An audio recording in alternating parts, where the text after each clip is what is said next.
पहले दिन से और 14 वर्ष की उम्र पूरी होने तक वो कफ के प्रभाव में होता है। मतलब सीधा सा ये है कि बच्चे को बचपन में सबसे ज्यादा कफ के ही रोग होते हैं। सबसे बार बार सर्दी होगी, बार बार खांसी होगी, बार बार जुकाम होगा, बार बार गला दुखेगा, टॉन्सिलाइटिस होगा, कान में दर्द होगा, ये सब होगा। तो सबसे ज्यादा बचपन जो होता है कफ के प्रभाव में। फिर 14 वर्ष की उम्र से शुरू करके लगभग 60 वर्ष की उम्र तक।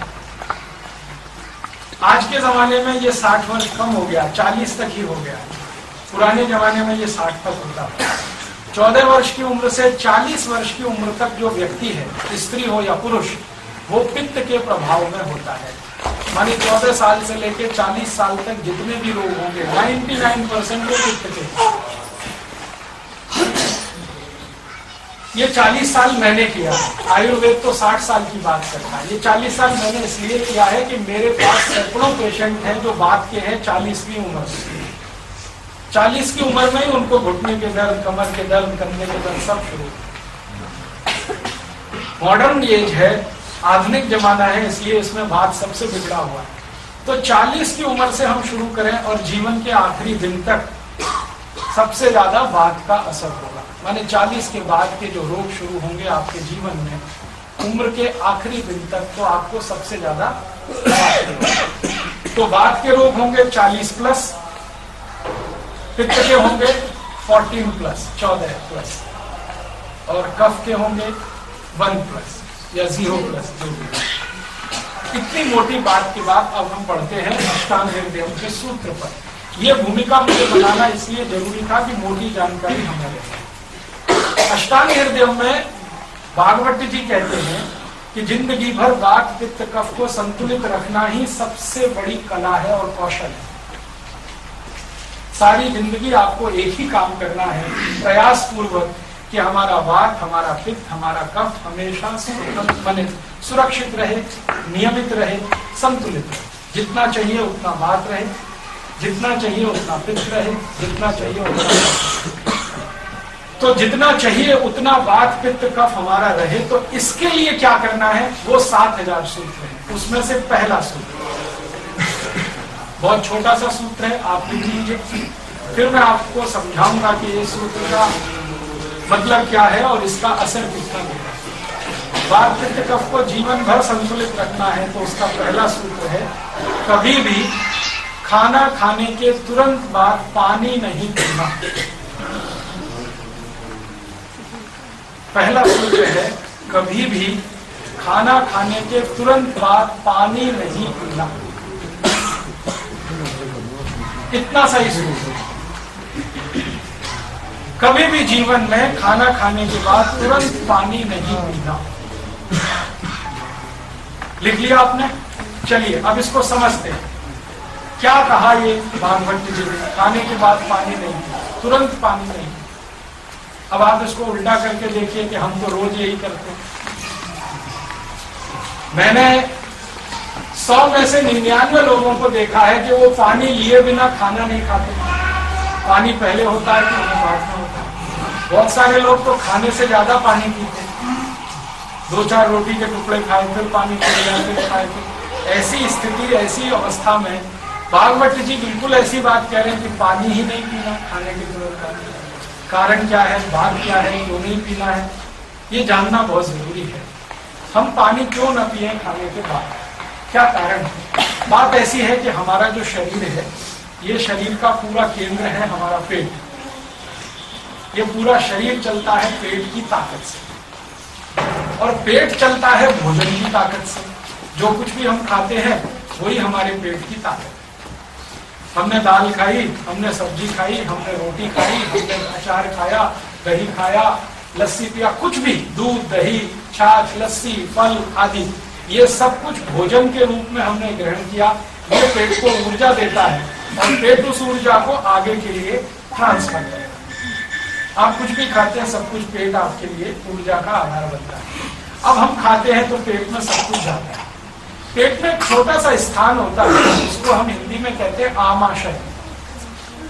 कभी आप एनाटॉमी का, फिजियोलॉजी का कोई कैलेंडर आजकल आते हैं शरीर विज्ञान के, जिसमें शरीर के एक एक अंग को दिखाया जाता है। एक कैलेंडर खरीद लीजिए, 10-15 रुपए का आएगा, घर में टांग कर रखिए। उस कैलेंडर में आपको बताया जाएगा आपका पेट में जो नाभि स्थान है उसके बिल्कुल लेफ्ट में एक स्थान है, उसको आमाशय कहते हैं। आमाशय, उसी स्थान का एक दूसरा नाम है जठर, और उसी को अंग्रेजी में कहते हैं एपिगैस्ट्रियम।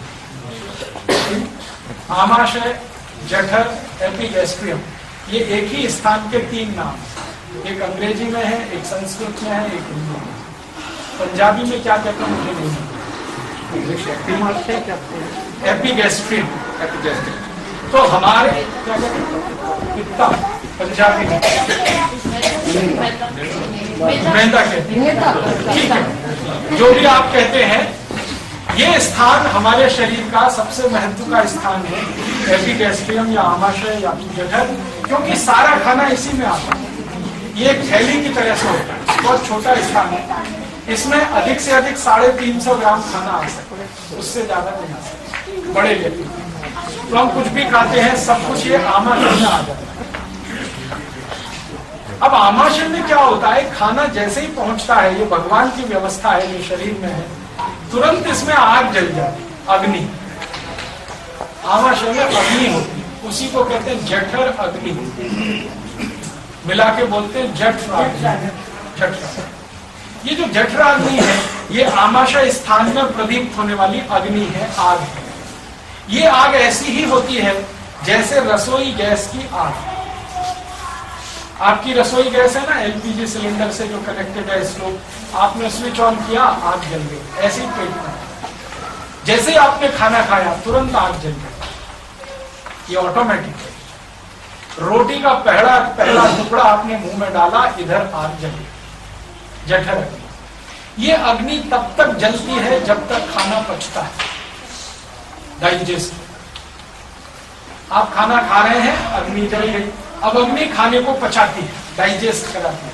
वो ऐसे ही कराती है जैसे रसोई गैस। आपने रसोई गैस में जो स्टोव है उसका स्विच ऑन कर दिया, आग जल गई, अब इस पे आपने दूध रख दिया, थोड़ा चावल डाल दिया, तो जब तक अग्नि जलेगी तब तक खीर बने। इसी तरह से आपने पानी रख दिया, चावल डाल दिए, अब जब तक अग्नि जलेगी चावल पकेगा। आपने पानी रख दिया, दाल डाल दी,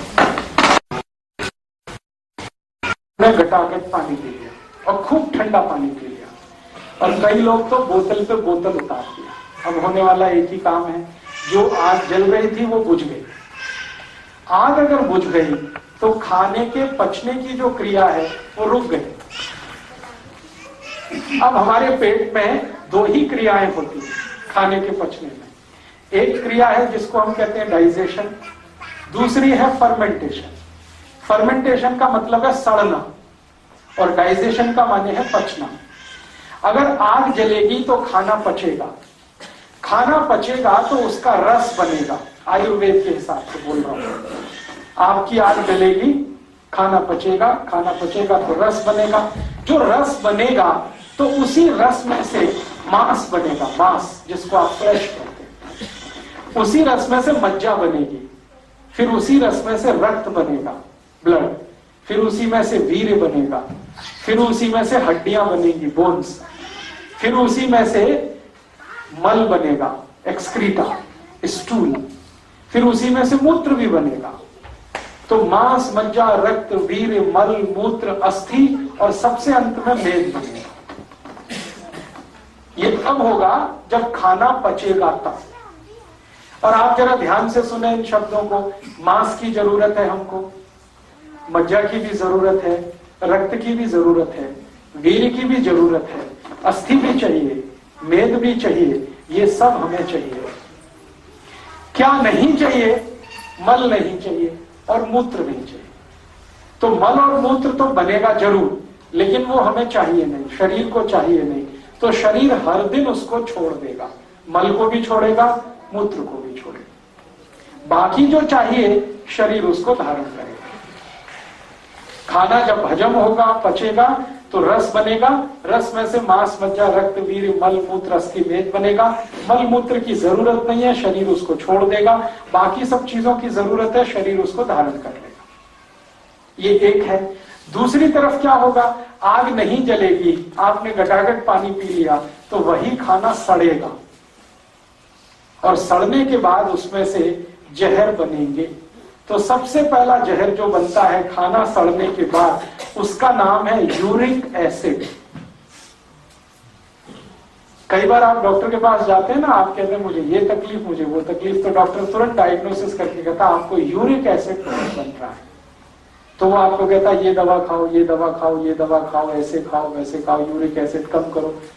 ये विष है यूरिक एसिड, और ये इतना खतरनाक विष है कि अगर आपने इसको कंट्रोल नहीं किया या बंद नहीं किया तो ये आपके शरीर को उस स्थिति में ले जा सकता है कि आप एक कदम भी चल ना सके, टोटली बेड रिडन हो जाए, बिस्तर पे ही आपको पड़ा रहना पड़े, पेशाब भी बिस्तर पे निकले और आपको संडास भी बिस्तर पे ही करनी पड़े। यूरिक एसिड इतना खतरनाक है, वहां तक लेके जाता है। तो इसलिए खराब विष है, अच्छा नहीं है, नहीं बनना चाहिए। और एक उदाहरण देता हूं, जब खाना सड़ता है तो यूरिक एसिड जैसा ही और एक विष बनता है शरीर में, उसी को कहते हैं LDL, लो डेंसिटी लिपोप्रोटीन, माने खराब कोलेस्ट्रॉल। डॉक्टर अक्सर आपको कहता है, आप जाते हैं ब्लड प्रेशर चेक कराने, डॉक्टर कहता है हाई बीपी है, फिर आप पूछोगे कारण बताओ, तो कहेगा आपको कोलेस्ट्रॉल बहुत है। तो कोलेस्ट्रॉल कौन सा बहुत है, आप और ज्यादा डीप पूछेंगे तो कहेगा LDL बहुत है, लो डेंसिटी लिपोप्रोटीन। और इससे भी ज्यादा खराब और एक विष है, वो है VLDL, very low density lipoprotein. ये भी कोलेस्ट्रॉल जैसा ही विष है। अगर VLDL बहुत बढ़ गया तो भगवान भी नहीं बचा सकता आपको। कितनी खराब स्थिति है शरीर। और एक उदाहरण देता हूं, खाना जब सड़ता है पेट में तो इसी में से कुछ और भी जहर बनते हैं। उन जहर के कुछ नाम हैं, अंग्रेजी में हम कहते हैं ट्राइग्लिसराइड्स। डॉक्टर आपको डायग्नोस करके कहता है कि आपका ट्राइग्लिसराइड्स बहुत बढ़े हुए हैं, समझ लीजिए विष निर्माण हो रहा है शरीर में। तो कोई यूरिक एसिड के नाम से कहे, कोई कोलेस्ट्रॉल के नाम से कहे, कोई LDL के नाम से, VLDL के नाम से कहे, या ट्राइग्लिसराइड, समझ लीजिए ये सब विष हैं। और ऐसे विष 103 हैं, मैंने आपको 4-5 नाम लिए। ये सारे विष तब बनते हैं जब खाना नहीं पचता, खाना सड़ता है। मतलब समझ लीजिए किसी का कोलेस्ट्रॉल बढ़ा हुआ है तो एक ही मिनट में ध्यान आना चाहिए खाना पच नहीं रहा है। कोई कहता है मेरा ट्राइग्लिसराइड्स बहुत बढ़े हुए हैं, तो एक ही मिनट में डायग्नोस कर लीजिए आपके खाना पच नहीं रहा है। कोई कहता है यूरिक एसिड बढ़ा हुआ, तो एक ही मिनट आपको लगना चाहिए ये समझने में खाना पच नहीं रहा है। क्योंकि खाने के पचने पर इनमें से कुछ नहीं बनता। खाने के पचने पर बनता है मांस, मज्जा, रक्त, वीर्य, मल, मूत्र, अस्थि, मेद, ये सब पचने पे बनता है। नहीं पचने पर क्या बनता है, uric acid, triglyceride, cholesterol, LDL, VLDL, ये सब बनते हैं। और यही आपको रोगों का कारण बना देते हैं, माने आपके शरीर को रोगों का घर बना देते हैं। तो हमें ध्यान किस बात पर देना है, जिंदगी में सबसे ज्यादा ध्यान ये देना है कि जो हम खा रहे हैं वो पूरा ठीक से पचना चाहिए। और खाना ठीक से पचना चाहिए, इसके लिए पेट में आग जलनी ही चाहिए, क्योंकि बिना आग के खाना पकता नहीं है और पचता भी नहीं। रसोई में आग नहीं है, आप कुछ नहीं बना सकते। पेट में आग नहीं है, कुछ नहीं पचा सकते। तो महत्व की बात है खाना खाना नहीं, महत्व की बात है खाने को पचाना। आपने क्या खाया, कितना खाया, ये इमैटीरियल है। कोई कहता मैंने 100 ग्राम खाया, कोई 200 ग्राम, कोई 500 ग्राम, ये इमैटीरियल है। पचाया कितना उसमें से, वो मटेरियल है, वो महत्व का है। आपने 100 ग्राम खाया और 100 ग्राम पचाया, बहुत अच्छा है। और 200 ग्राम खाया और सिर्फ 100 ग्राम पचाया, बहुत बेकार है, आपका रिपोर्ट कार्ड बहुत खराब है। 500 ग्राम खाया और उसमें से 200 ग्राम भी पचा नहीं सके तो बहुत खराब है। अगर 100 ग्राम खाके 200 ग्राम खाके पूरा पचा लिया तो बहुत अच्छा आपका रिपोर्ट कार्ड है। तो हमें ध्यान ये रखना है कि खाना खाना महत्व का नहीं, खाने को पचाना। और खाने को पचाने के लिए महत्व की चीज है अग्नि। तो अग्नि जलेगी तो खाना पचेगा।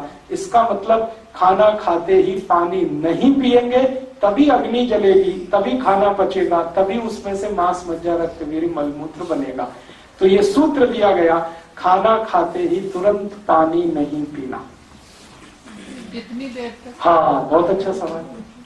यही सवाल आना ही चाहिए आपके मन में कि ठीक है, बात तो अभी समझ में आ गई कि खाने के तुरंत बाद तो पानी नहीं पीना, लेकिन कितनी देर तक। अब ये जो देर वाला किस्सा है इसको समझ लें। हम जब खाना खाते हैं उसके पचने की 3 अवस्थाएं हैं। पहली अवस्था यह है कि जो कुछ आपने ठोस खाया और द्रव खाया, ये दोनों एक दूसरे में मिक्स होता है, सॉलिड और लिक्विड। अब सॉलिड और लिक्विड एक दूसरे में मिक्स होता है तो खिचड़ी बनता है, उसको पेस्ट कहते हैं अंग्रेजी में, हिंदी में कहे तो खिचड़ी। तो आपके शरीर में खाया हुआ सॉलिड और लिक्विड दोनों एक दूसरे में मिक्स होता है, पेस्ट बनता है। ये पेस्ट बनने की अवस्था 1 घंटे 30 मिनट तक रहती है शरीर में,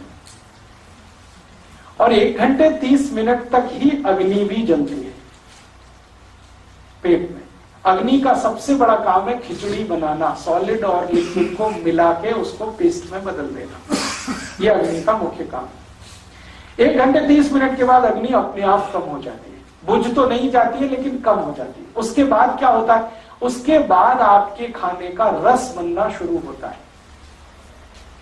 अब आप जानते हैं कि जब भी किसी चीज का रस बनेगा तभी उसमें पानी की जरूरत आएगी। आपको अगर मैं ये कहूं कि आम का रस बनाइए, तो आम का छिलका उतारेंगे, फिर उसका पल्प निकालेंगे, गूदा निकालेंगे, फिर पानी मिलाएंगे, तभी रस तैयार होगा। वो पानी चाहे दूध के रूप में मिलाए या सीधे पानी मिलाए। चीकू का मैं कहूंगा आपको रस निकालिए, तो आप वही करेंगे, पल्प निकालेंगे, फिर पानी मिलाएंगे। जब भी रस निर्माण होता है बिना पानी के नहीं होता, तो पेट में भी रस का निर्माण बिना पानी के नहीं होने वाला। तो जब 1.5 घंटे के बाद ही रस बनना है, तो आप खाना खाने के 1.5 घंटे के बाद ही पानी पीना।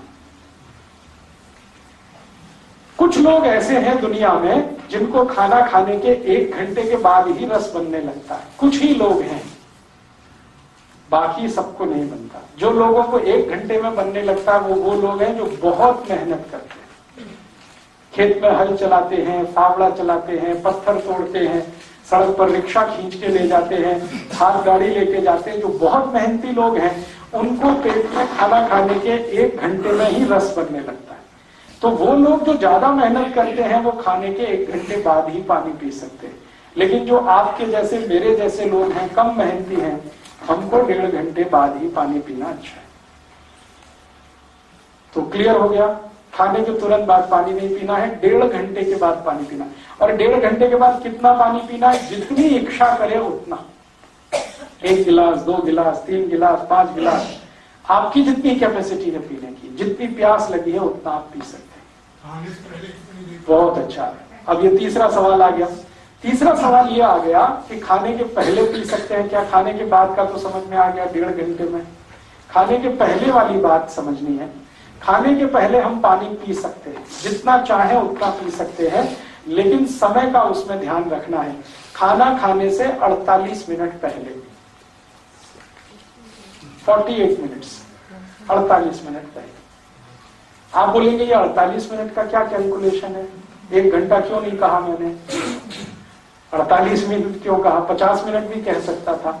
बात ऐसी है कि जब आप पानी पीना शुरू करते हैं तो पानी मुंह में जाता है और बाद में सभी अंगों में जाता है, मांस में भी जाता है, मज्जा में भी, सब जगह जाता है, रक्त में भी जाता है। और अंत में पानी जो सरप्लस होता है, माने जरूरत से ज्यादा होता है शरीर को, वो मूत्र पिंड में आके इकट्ठा हो जाता है। बाद में आप यू मूत्र के साथ उसको बाहर निकाल देते हैं। तो मुंह में पानी शुरू किया, मूत्र पिंड तक आने में उसको 48 मिनट ही लगता है। तो आयुर्वेद में ये कहा गया कि जब ये 48 मिनट पूरा हो जाए और वो मूत्र पिंड में स्थिर हो जाए तो पेट तो खाली हो गया ना, तभी खाना खाना। माना खाने के पहले 48 मिनट में आप पानी पी सकते हैं, जितना चाहे उतना पी सकते हैं, 1 गिलास, 2 गिलास, 3 गिलास, क्वांटिटी आपकी कैपेसिटी के ऊपर है। तो खाने के पहले पानी पीना है तो 48 मिनट में, खाने के बाद पीना है तो 1.5 घंटे में। अब आखिरी प्रश्न आएगा खाने के बीच में। बीच में पीने के लिए कहा गया है कि कोई मजबूरी है, कोई इमरजेंसी है तो पी सकते हैं 1 या 2 घूंट। वो इमरजेंसी मजबूरी क्या हो सकती है, मान लो खाना खाते खाते गले में फंस गया, अब मजबूरी आ गई, तो आप पानी पी सकते हैं 1 सिप या 2 सिप, ठीक है। और एक मजबूरी आ सकती है, खाना खाते खाते खांसी आ गई तो फिर समस्या आ गई, तो भी आप 1-2 सिप पी सकते हैं। और एक तीसरी ऐसी ही एक मजबूरी है, वो मजबूरी आयुर्वेद में ये कही गई है कि जब आप 2 अन्न का खाना खाएं तो बीच में जरूर पानी पीना है। 2 अन्न का खाना मतलब रोटी खा रहे हैं गेहूं की और चावल भी खाना है आपको। चावल एक अन्न है, गेहूं दूसरा अन्न है। मक्के की रोटी खा रहे हैं और उसके साथ चावल खा रहे हैं, मक्की एक अन्न है, चावल दूसरा अन्न है। बाजरी की रोटी खा रहे हैं और चावल खा रहे हैं, बाजरी एक अन्न है, चावल दूसरा अन्न है। ज्वार की रोटी खा रहे हैं तो ज्वार एक अन्न है, चावल दूसरा है। तो जब भी 2 अन्न का खाना आप खाते हैं तो एक अन्न खाने के बाद दूसरा खाने से पहले थोड़ा पानी जरूर पीना। अनिवार्य? हाँ, अनिवार्य है। नहीं पिए तो नुकसान कुछ नहीं होगा, लेकिन पिएंगे तो फायदा बहुत होगा। खाने के बाद पानी कैसे पीना, घटाघट पीना? मैं बताऊंगा, एक एक करके बताऊंगा। हम जब पानी पिएंगे तो 2 अन्न का खाना जब हम खा रहे हैं, गेहूं खा लिया, रोटी, अब हमको चावल शुरू करना है, तो रोटी खाने के बाद चावल शुरू करने से पहले 1-2 सिप पानी पी लीजिए। क्यों पी लें? आपके पेट में एंजाइम्स जो है ना पचाने के लिए, वो अलग अलग है। गेहूं को पचाने के लिए अलग एंजाइम्स हैं, चावल वाले अलग हैं, मक्की के अलग हैं, बाजरी के अलग हैं, ज्वार के अलग है। सभी अन्न को पचाने के लिए एंजाइम्स अलग है। तो जब आप रोटी खा रहे थे गेहूं की, तो रोटी वाले एंजाइम सक्रिय हैं, वो एक्टिव है, रोटी को पचाने के लिए सारी व्यवस्था कर रहे हैं। अब अचानक से चावल खाना शुरू किया तो चावल वाले एंजाइम्स को सक्रिय करना पड़ेगा और रोटी वाले को थोड़ा सा डाउन करना पड़ेगा, तो वो पानी से ही होता है। तो इसलिए 1-2 घूंट पानी पी लीजिए तो फिर चावल वाले एंजाइम सक्रिय हो जाएंगे चावल खाने के समय। ऐसे ही चावल के बाद और कोई तीसरा अन्न खा रहे हैं तो फिर बीच में थोड़ा सा पानी पी लीजिए। ये पानी बीच में जो पीना है वो 1-2 सिप से ज्यादा नहीं है। मिक्स करके खाते रहते हैं, इस पर मैं उत्तर दूंगा लेकिन थोड़ी देर के बाद। अभी हम जो बात कर रहे हैं वहां तक सीमित है कि हमको बीच में पानी पीना है क्या। तो बीच में पानी पीने के लिए 3 कंडीशन मैंने बताई। या तो गले में खाना फंस गया तो मजबूरी है, या तो खांसी आ गई मजबूरी है। लेकिन पॉजिटिवली जो बिना मजबूरी का काम है वो ये कि एक अन्न खाने के बाद दूसरा शुरू होने से पहले 2-3 सिप पानी पी लीजिए, उसके बाद दूसरा अन्न शुरू करें। अब आखिरी बात जो इस एक नियम से जुड़ी हुई है वो ये कि ठीक है, हमको समझ में आ गया खाने के 1.5 घंटे बाद पानी पिएंगे, लेकिन खाने के तुरंत बाद कुछ और पी सकते हैं क्या, पानी को छोड़कर? तो उसके लिए आयुर्वेद में कहा गया कि आप खाने के तुरंत बाद अगर पीना चाहें तो जूस पी सकते हैं, फल का रस, कोई भी फल का रस पी सकते हैं। दूसरा कहा गया कि खाने के तुरंत बाद आप चाहें तो लस्सी पी सकते हैं। और तीसरा कहा गया कि खाने के तुरंत बाद आप चाहें तो दूध पी सकते हैं तुरंत। हाँ, उसका भी टाइम बताने जा रहा हूं। तुरंत खाने के बाद अगर पीना चाहते हैं तो एक तो जूस पी सकते हैं, दूसरी लस्सी पी सकते हैं, तीसरा दूध पी सकते हैं। अब बहुत अच्छा सवाल पीछे से आ गया, इसका भी कोई टाइम है? हाँ है। आयुर्वेद में बिना टाइम के कुछ नहीं, हर चीज के खाने का टाइम। मूंगफली का दाना कब खाना चाहिए, चना कब खाना चाहिए, गुड़ कब खाना, इसके भी टाइम फिक्स है। मूंग की दाल किन दिनों में खानी चाहिए, कब नहीं खानी चाहिए, उसके भी टाइम फिक्स है। अरहर की दाल, तुअर की दाल कब खानी चाहिए, माँ की दाल, हर एक चीज का टाइम फिक्स है। इसी के 7,000 सूत्र है। लेकिन आप घबराइए मत, इतने ज्यादा नहीं बताऊंगा, नहीं तो कंफ्यूजन हो जाएगा। मैं आपको सीधे सीधे कुछ 20, 25 या 50 सूत्र ही बताने वाला हूँ जी। पीना, इसमें जो ध्यान रखने की बात है वो ये कि जब भी जूस पीना है खाने के तुरंत बाद, वो सवेरे ही पी सकते हैं, नाश्ते के बाद, ब्रेकफास्ट के बाद। जब भी जूस पीना हो तो सवेरे ही पी सकते हैं। आप पूछेंगे क्यों? बात सीधी सी ये है कि फल को या जूस को पचाने वाले जो एंजाइम्स हैं हमारे पेट में, वो सवेरे ही सबसे ज्यादा होते हैं। तो सुबह के समय अगर आप जूस पी रहे हैं या फल खा रहे हैं तो जूस का एक एक बूंद आपके शरीर में डाइजेस्ट हो जाएगा, और वही जूस रात को पिएंगे तो वो सब फ्लश आउट होगा यूरिन के साथ, उसका कुछ भी उपयोग नहीं आएगा।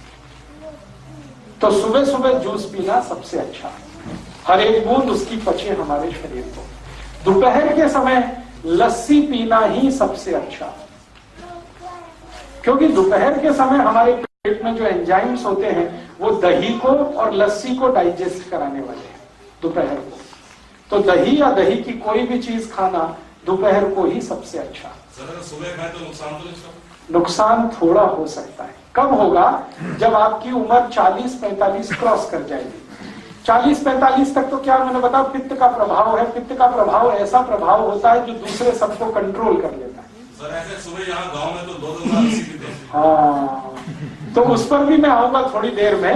जो 2-2 गिलास लस्सी पीते हैं ना, वो काम भी बहुत करते हैं, आपसे ज्यादा करते हैं, मुझसे ज्यादा करते हैं।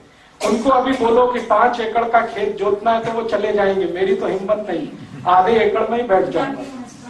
तो जो गांव में अभी मेहनत कर लेते हैं, हिम्मत उनमें है, उनके लिए तो कुछ चीजें एक्सेप्शन में आ जाती है। मैं बात कर रहा हूं आपकी, आपसे मतलब जो शरीर श्रम ज्यादा नहीं करते हैं, शहर में रहते हैं, ऐसे लोगों के लिए मैं आयुर्वेद के नियम की बात कर रहा हूं। जो बहुत श्रम करते हैं उनके लिए नियम बिल्कुल अलग है। तो अभी हम इतनी सी बात पे अपने को केंद्रित करें। दूध पिएंगे रात को, लस्सी पिएंगे दोपहर को, जूस पिएंगे सवेरे। दूध का सबसे अच्छा समय है सूर्यास्त के बाद। जब तक सूरज रहता है दूध को पचाने वाले एंजाइम्स पेट में नहीं आते। जैसे ही सूरज डूब जाता है दूध को पचाने वाले एंजाइम्स पेट में जबरदस्त होते हैं। हाँ, तो अब माताओं को ये परिवर्तन लाना पड़ेगा और आपको अपने बच्चों को सवेरे जूस पिला के स्कूल भेजना पड़ेगा।